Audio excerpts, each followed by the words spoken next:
Hi everyone, we have an exciting lesson today that's a spin-off from that video that was about how long will it take me to learn the accordion. And I gave some numbers in that video. If you haven't looked at it, it's linked above. But in that video I said that 15 minutes every day-ish, or a few times a week, will get you playing at the level that you want to play at, whether it's by ear or sight reading. But 15 minutes a day is unreal if you can do that. So what I wanted to show you today was what that 15 minutes looks like. So the first tip I gave you was have a recurring calendar meeting. So every Monday, Wednesday, and Friday you have your rehearsals. The other idea was to have a stopwatch, right? A stopwatch where you can put in 15 minutes and press start. I don't think the camera's picking up my cell phone, but that's all right. So with 15 minutes on a clock, here's how I would split up your rehearsal, your practice. We're going to do 75% of the practice, about 10 minutes, dedicated to technique. That is scales, that is left-hand techniques, moving chords around. And only the last 5 minutes or so are going to be dedicated to perfecting a song, or learning a song better, or memorizing a song. So again, the majority of that time, the 10 minutes, are going to be blocked to improve technique. And that's really how classical lessons are structured. Every lesson that I've done, whether it's for guitar or piano, has been we start off with scales. We start off with exercises that build muscle memory. So here we go. Let's start off with how we would split up our 15 minutes. So you sit down and you practice your scale. Again, this is different from beginners to advanced players, but let's go through it. So you have a hand, and on your hand you have your thumb, forefinger, middle finger, ring finger, and pinky. I'm going to refer to them as 1, 2, 3, 4, 5. 1, 2, 3, 4, 5. What does that mean? First thing we're going to do is learn a scale. You can practice your scale. So let's choose C major. And what that looks like is this.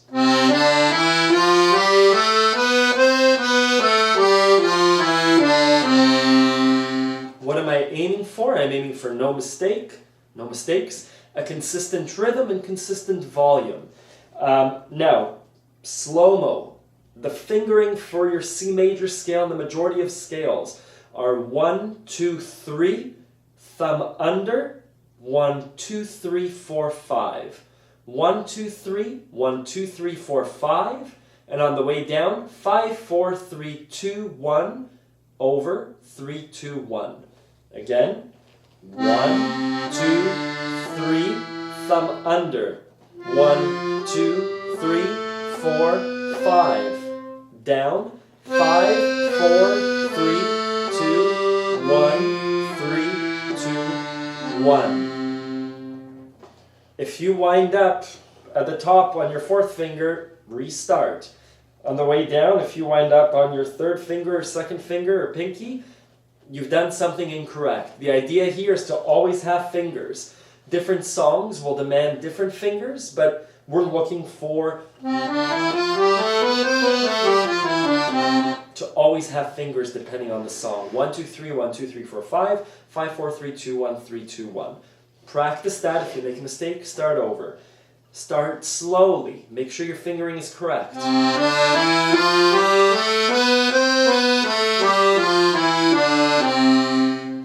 Really nice. Once you get that really down pat, you can do 2 octaves up. So 1, 2, 3, 1, 2, 3, 4, 1, 2, 3, 1, 2, 3, 4, 5. Down, 5, 4, 3, 2, 1, 3, 2, 1, 4, 3, 2, 1, 3, 2, 1.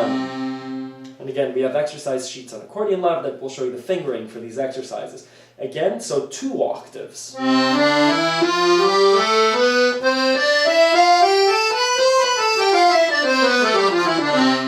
Once you have it, work on speed. Right? Good. If you know your C scale and you've been practicing it for a few days, a few weeks, and you have the speed, move on to another scale. Try G or F. D. Up. And you'll see that scales have sharps, the black keys, and flats, and so you'll need to start building that finger dexterity. Good. Scales. First part. If you're going to practice right hand for about 7 minutes or 6 minutes, scales should be about a minute and a half of that. Next, just as important, triads and arpeggios. Triads from the word three. We're going to take our chord, our C major. Right, C major is C, E, G, and C. I think I have a lesson about how to figure out major and minor chords. And we're going to play those 3 notes of that chord like so.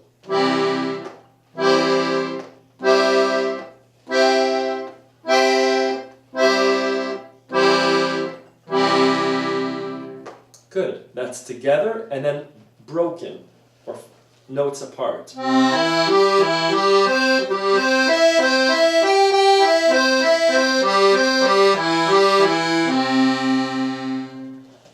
Let's break it down. Fingering here is crucial. Some of you have huge hands, some of you have smaller hands. I use fingering similar to the piano, and again, a piano book for adults will help you with this. So I use 1, 3, 5, 1, 2, 5, 1, 3, 5, 1, 3, 5. 1, 3, 5, 1, 2, 5, 1, 3, 5, 1, 3, 5. Same down.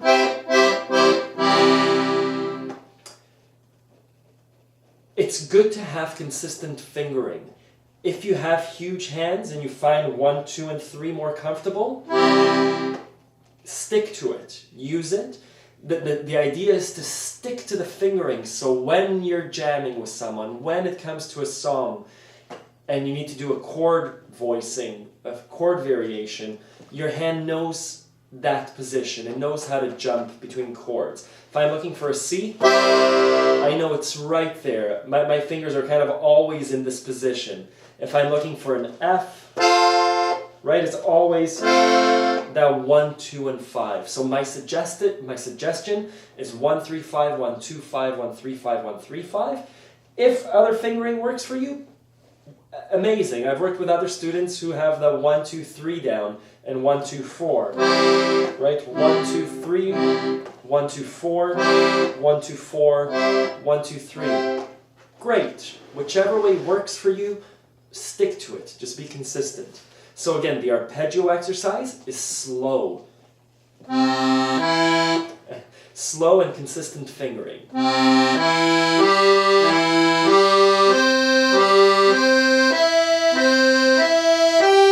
And down. And just to break down what I'm doing here is I'm making sure that in order to get that consistency, as soon as my pinky gets to the G, let's say, my thumb is already getting ready to hit the E, right? Up. Up. Up. Right? It's already sliding in there. It's going to be really tight. My pinky and my thumb are right there, but as soon as my thumb hits, my other fingers expand, right? Same thing on the way down.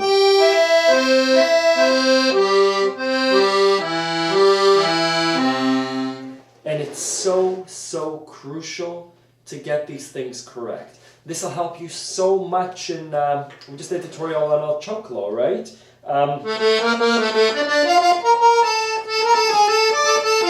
Essentially it's a triad, right? So doing these triads, it gives you such strength in your playing. Instead of playing note by note and kind of stumbling around, you're getting the foundations of the music so that when a C chord comes around, you could play D minor, right? Eventually you'll build accuracy and speed, and your hand will be able to play any chord and any variation. And again, triads, so crucial to the songs that we like to play. Jan Tiersen, what's that song? Actually any song really in the accordion sounds great with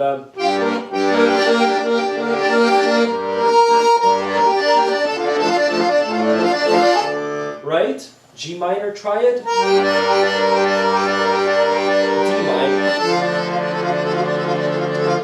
And the faster you can do it, the more proficient it sounds.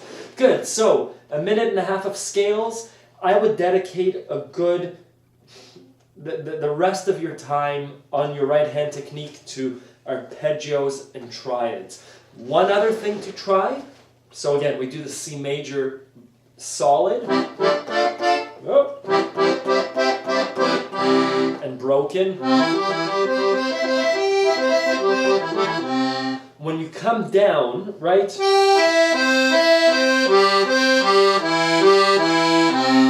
this is something from the classical books, from the Royal Conservatory courses, you would do a 1-5-1, right? C major, G major, C major. It just gives it a finality. If I'm doing F major triads,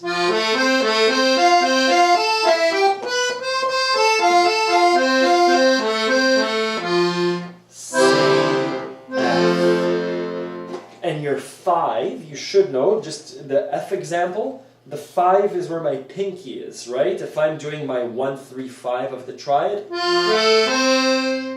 the C is the 5 of the chord that I'm in. So if F is my 1, C, F.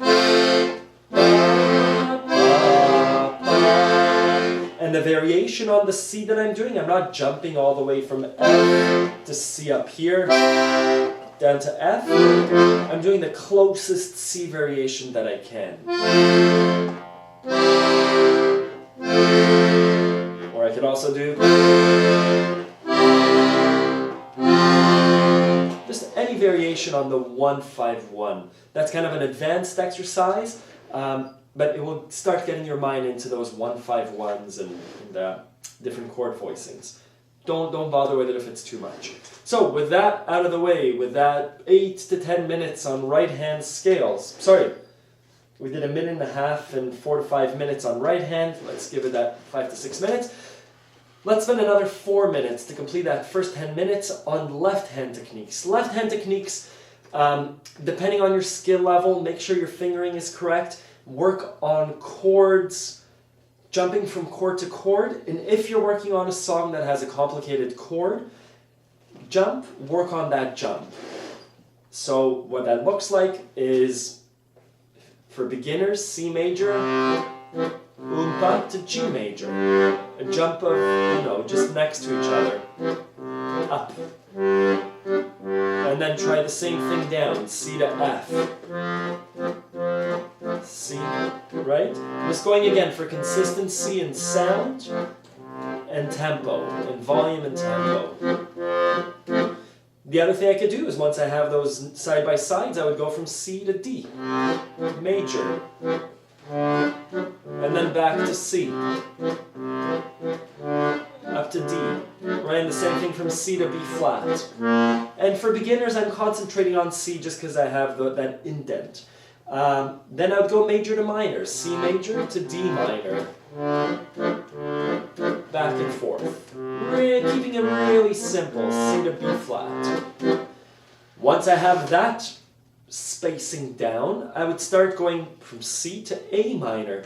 And this is where song practice comes in. If I'm practicing Leonard Cohen's Hallelujah, C major to A minor, back and forth, right? I heard there was a secret chord that David played and it pleased the Lord. You shouldn't be making mistakes on that jump if you're playing Leonard Cohen's Hallelujah. You shouldn't really be thinking about that. So back and forth, C to A minor. And if you're struggling with it, break it down, slow it down, hold up your accordion, see where your fingers are not doing what they're supposed to be doing. Good. Then bigger jumps, and this is again where we get to song practices. I remember I was recording an album with a friend, and he didn't know the accordion, so he goes, yeah, we're going to go from E minor to A flat, and so I remember sitting there like this for the recording, just back and forth, E minor to A flat, I'm gonna miss it 9 times out of 10, but if that's what the song calls for, you're sitting there for those 3-4 minutes doing E minor to A flat, E minor to A flat. I hope whatever song it is you're playing, you don't have that jump. You know, but there are songs. The Amelie's theme song has a nice jump from A minor to F. Right? Da-da. So if you're missing it 9 times out of 10, practice that A minor to F. There. Learn what it sounds like when it's correct. Let your fingers learn what that spacing looks like. Good. A minor to F, great. That's what the left hand exercises are all about. If you're at a level that's doing other things that I don't know about, if you're doing scales on your left hand, same kind of thing. If you're, you know, break it down and practice for those few minutes. Viva Dry, the song, has that, what does it have? If you're doing, right, the...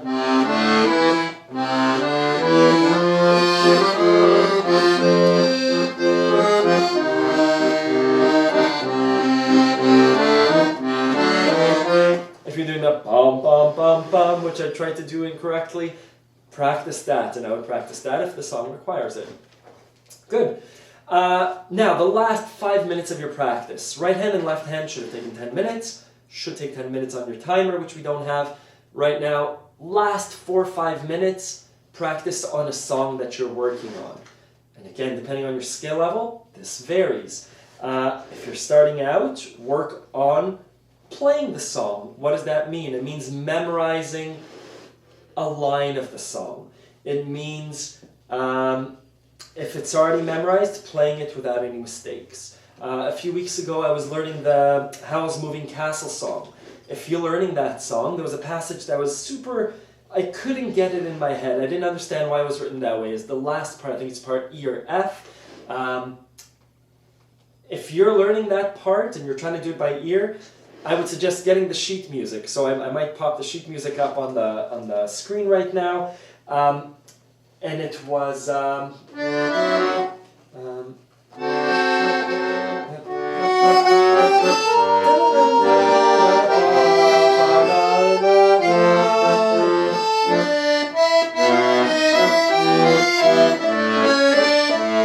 that, right? The sounded so bad to me that I sat there with the song, and you might do this if this is what your 4 minutes are. You sit there with a song, and you go note for note, and you rewind, and you try and do that, right?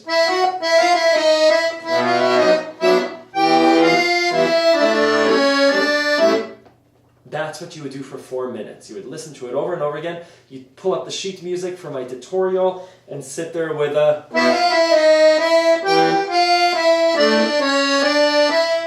Maybe just the right hand. Maybe it's just a... Maybe that's the only part that you practice for 4 minutes, over and over again. And then... And at first you play it with a paper in front of you and you're making sure you have enough fingers, right?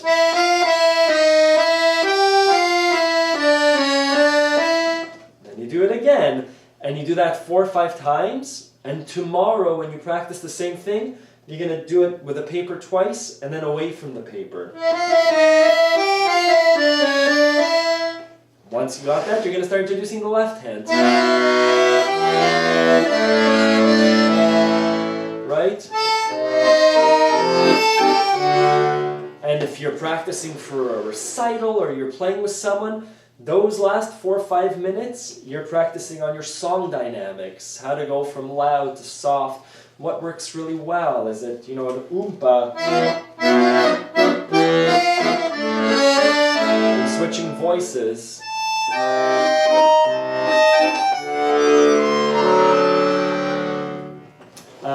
Yeah, that's what practice looks like. That's what a 15-minute dedicated practice looks like, that gets you those results in, in the 4 months, from 0 to be able to play a song. If you're doing that kind of practice with the scales, triads, arpeggios, left-hand techniques, and breaking down a song, you'll get those results. And really, this really applies to any sort of new skill, especially languages, especially something that's really getting your brain working and your new muscles, right?